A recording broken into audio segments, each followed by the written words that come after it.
Hi hello నమస్తే welcome to Telugu కథల ప్రపంచం. ఈ రోజు మనం చెప్పుకోబోయే కథ పరోపకారి పాపన్నల కథలలో దారిలో దాహం. ఒకసారి పాపన్న నివసించే ఊళ్ళో ఒక విచిత్రమైన భయంకరమైన పిల్లల రోగం ప్రారంభమైంది. 2 రోజుల పాటు పిల్లలు తిండి తినక ఆటలాడక నీరసంగా ఏడుస్తూ ఉంటారు. 3వ రోజున జ్వరం పట్టుకుంటుంది. 3 రోజులు జ్వరంతో బాధపడి పిల్లలు చచ్చిపోతున్నారు. ఆ జ్వరానికి చికిత్స చేయగల వైద్యులెవరూ ఆ ఊళ్ళో లేరు. 10 మైళ్ళ దూరాన శివపురంలో ఉండే చక్ర వైద్యుడు అనే ఆయన ఆ జ్వరానికి తగిన చికిత్స చేసి నయం చేయగలిగేవాడు. ఆ వైద్యుని తీసుకురావాలంటే ఖర్చు ఎక్కువ.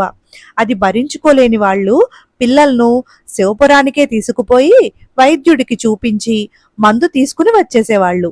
బిడ్డను చూసి పరీక్ష చేయకుండా వైద్యుడు మందు ఇచ్చేవాడు కాదు. జ్వరం తగలక ముందే చికిత్స చెయ్యాలి. జ్వరం తగిలాక ఏ మందు పనిచేయదు. జ్వరం తగలక ముందే చికిత్స ప్రారంభించిన వాళ్ళు వైద్యుడిచ్చిన మందుతోనూ ఆయన చెప్పిన పథ్యంతోనూ జ్వరం రాకుండా చేసుకోగలిగేవారు.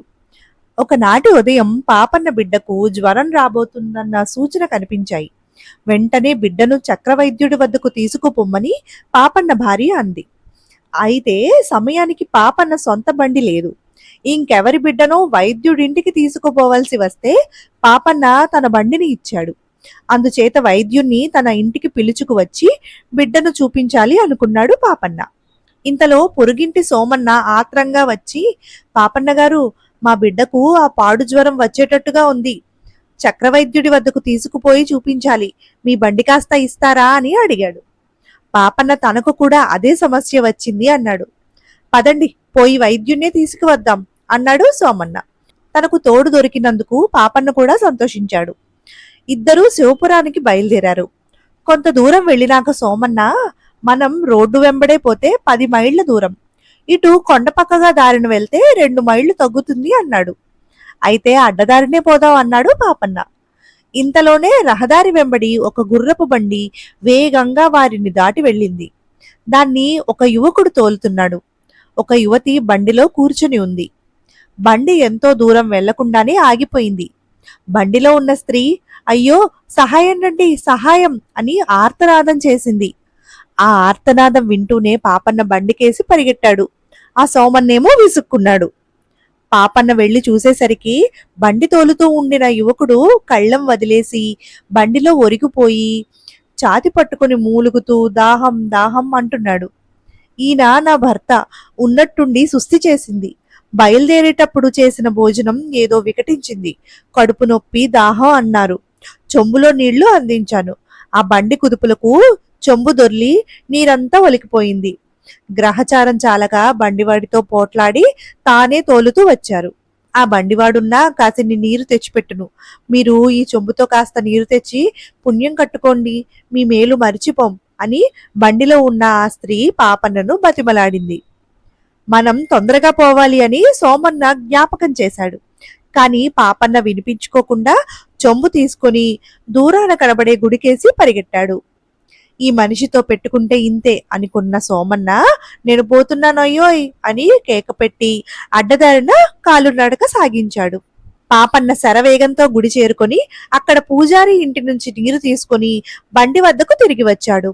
యువకుడు నీరు తాగి కొంచెం తేరుకున్నాడు. కాని అతని కడుపు నొప్పి తగ్గలేదు.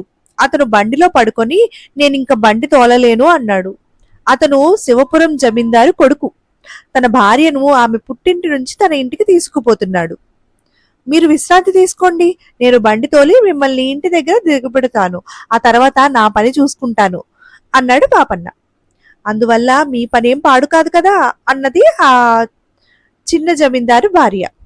నేను శివపురంలో ఉండే చక్రవైద్యుడి ఇంటికి వెళుతున్నాను. మా బిడ్డకు విషజ్వరం తగిలినట్టుంది అని చెప్పాడు పాపన్న. మేము శివపురమే పోతున్నాం కనుక మీకేమీ ఇబ్బంది ఉండదు అన్నదామె. పాపన్న బండిని వాయు వేగంతో తోలి శివపురం జమీందారు గారింటి ముందు ఆపాడు. జమీందారు కొడుకు భార్యతో సహా బండి దిగి ఒక నౌకరును పిలిచి, వీరిని చక్రవైద్యుడింటికి తీసుకుపో, వైద్యుణ్ణి వీరి వెంట వీరి ఊరికి తీసుకుపోయి అక్కడ పని పూర్తి అయినాక తిరిగి వైద్యుణ్ణి ఇంటికి దించిరా అని పురమాయించాడు. ఆ బండిలోనే పాపన్న చక్రవైద్యుడింటికి వెళ్ళాడు. జమీందారు గారి బండి తన ఇంటి ముందు ఆగగానే వైద్యుడు పరిగెత్తుకుంటూ వచ్చి పాపన్న వచ్చిన పని తెలుసుకొని తన కోసం వేచి ఉన్న రోగులందరినీ ఉండమని చెప్పి బండిలో ఎక్కి పాపన్న ఊరికి బయలుదేరాడు.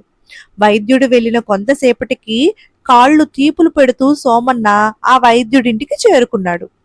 అడ్డదారిలో అతనికి ఎదురు దెబ్బలు తగిలాయి, ముళ్ళు గుచ్చుకున్నాయి. ఇంత శ్రమపడి వస్తే వైద్యుడు బండిలో ఎటో వెళ్ళిపోయినట్టు తెలిసింది. ఆయన రాకకెదురు చూస్తున్న సోమన్న అక్కడే కూర్చున్నాడు. ఈ లోపల వైద్యుడు పాపన్న ఇల్లు చేరుకొని పాపన్న బిడ్డను పరీక్షించి మందిచ్చి పద్యం చెప్పాడు. ఆ తర్వాత పాపన్న వైద్యుణ్ణి సోమన్న ఇంటికి తీసుకుపోయి అతని బిడ్డకు కూడా మందిప్పించాడు. వచ్చిన పని అయిపోగానే వైద్యుడు జమీందారు గారి బండిలో తన ఇంటికి చేరుకున్నాడు. సోమన్న ఆయన్ను చూసి తన ఊరు పేరు తను వచ్చిన పని అన్నీ చెప్పాడు వైద్యుడితో. నేనిప్పుడు మీ ఊరు నుంచే వస్తున్నాను, వారి బిడ్డకు మీ బిడ్డకు కూడా మందిచ్చాను అన్నాడు వైద్యుడు. పాపన్నను వదిలేసి బయలుదేరినందుకు తనకు మంచి శాస్తే జరిగిందనుకున్న సోమన్న కాళ్ళీడ్చుకుంటూ దారంతా నడిచి అర్ధరాత్రి వేళకు ఇల్లు చేరుకున్నాడు. ఇదేనండి ఇవాల్టి కథ. మరొక మంచి కథతో మళ్ళీ కలుసుకుందాము. మా ఛానల్ కనుక మీకు నచ్చినట్లయితే లైక్ చేయండి, మీ ఫ్రెండ్స్ అండ్ ఫ్యామిలీ మెంబర్స్తో షేర్ చేయండి, మా ఛానల్ని సబ్స్క్రైబ్ చేసుకోండి.